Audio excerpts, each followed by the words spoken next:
Some students say they're concerned about financial aid after President Trump's executive order to dismantle the Department of Education. VP and Chief Marketing Officer of Invested, Bill Wozniak, joins us on Daybreak to explain what this means for college-bound students and those who are currently paying for college. Bill, good morning. Good morning. First, walk us through the changes. So the most important things we want everybody to know is that the FAFSA is opening, the important form, things are proceeding, and for those that are getting ready for the fall, everything continues. We're getting a lot of phone calls, people wondering if things have stopped as they get ready for the fall. That's not the case. Things are continuing and we want people to move forward. Okay, so specifically, that's great news that things are continuing. So current students, in terms of financial and aid and federal grants, the process, is the process the same? That's correct. The FAFSA is open and the FAFSA is working. As you might recall, we talked in the past about how the FAFSA was shut down a year ago. There was all sorts of issues with the FAFSA, and this year it's working. Okay. People are able to file, people are able to get that processed. And so we don't want people to think that it's not there. Students can't get the aid. They can, and they need to file that form. Okay. President Trump has announced the Small Business Administration will handle student loans. So what could this mean for those paying their loans back and for the future of college-bound students? So over time, the rules of repayment change. There's income-based repayment, and there's many types of income-based repayment. There's federal student loan consolidation. There's public student loan forgiveness. And a year and 2 years ago, there was different other forgiveness programs that were talked about.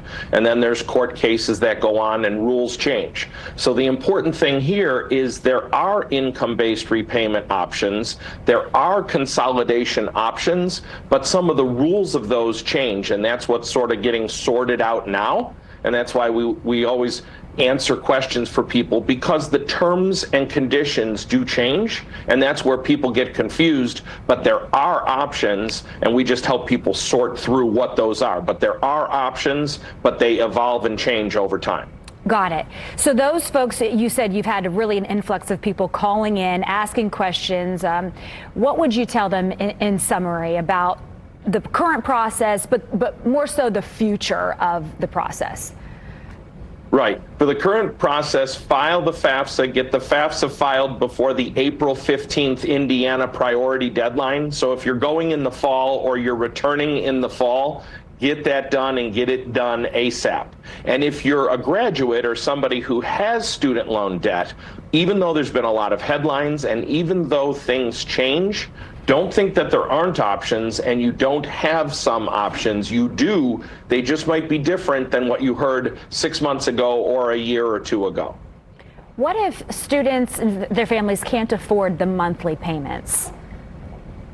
And this is a thing, as we all remember it, when COVID hit, everything was paused. Interest wasn't accruing, payments were not required. And then even a year ago, we had what was called the on-ramp.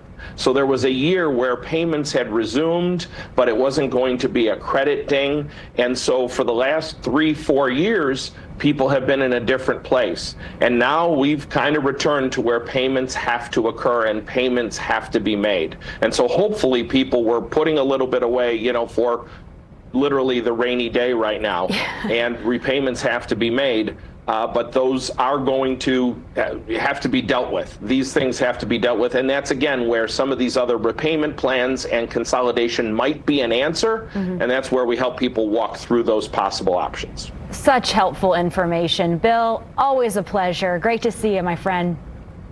Thank you so much.